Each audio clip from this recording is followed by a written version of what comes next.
So in this video, I'm gonna show you how to make hot chocolate buns. Hot buns, whatever it is.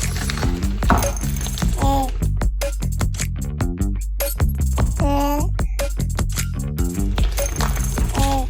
shit. So if you are a keto dieters, 3 bars of this chocolate bars.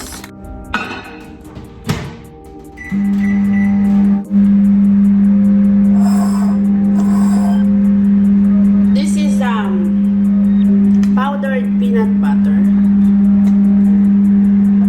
I'm going to put 3 spoons.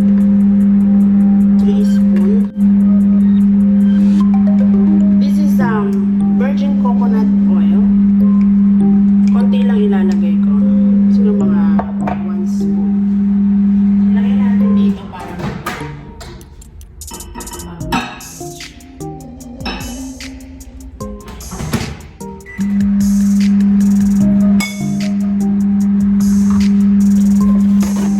chocolate hot buns with this is a chia seeds.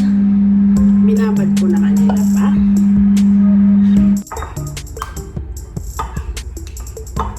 So dark chocolate. We're going to mix this with this one.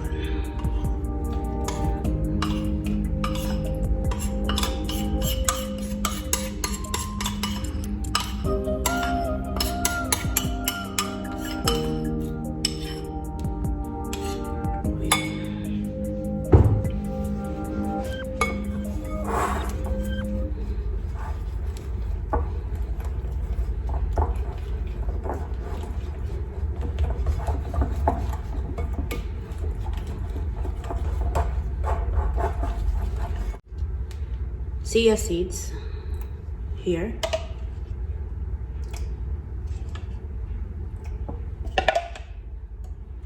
Alright, I think that's enough.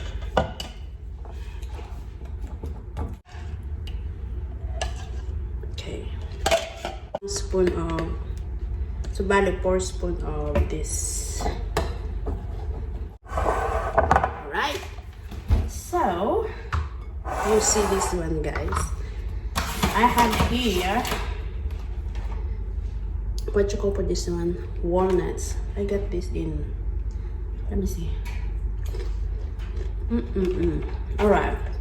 So I'm gonna put 1 of these here.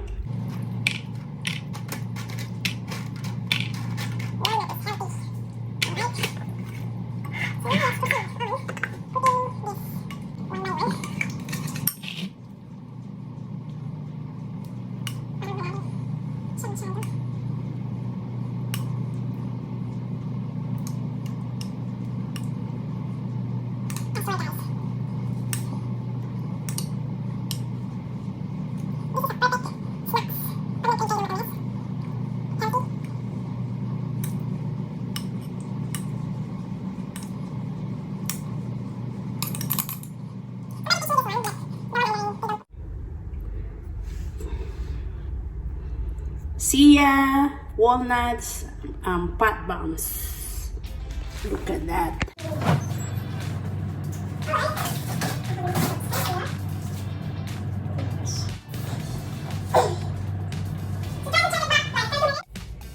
So this is our pot buns now. Okay. All you have to do is push out. It's a chocolate. If you are craving chocolate, you have to do it yourself, and it's so easy. So this is very healthy with the walnuts, the chia seeds, and the dark chocolate.